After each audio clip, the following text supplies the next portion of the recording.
রোহিত শর্মা এবং বিরাট কোহলির অনুপস্থিতিতে 20 জুন থেকে ইংল্যান্ডের মাটিতে টেস্ট সিরিজ খেলবে ভারতীয় ক্রিকেট দল।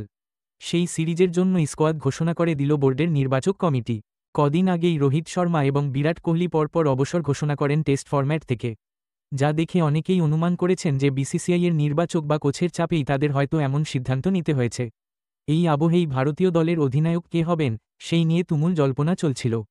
জানা গেছিল যে অজিত আগরকর, যিনি নির্বাচক কমিটির প্রধান, তার সঙ্গে নাকি আলাদাভাবেই কথা হয় শুভমন গিলের।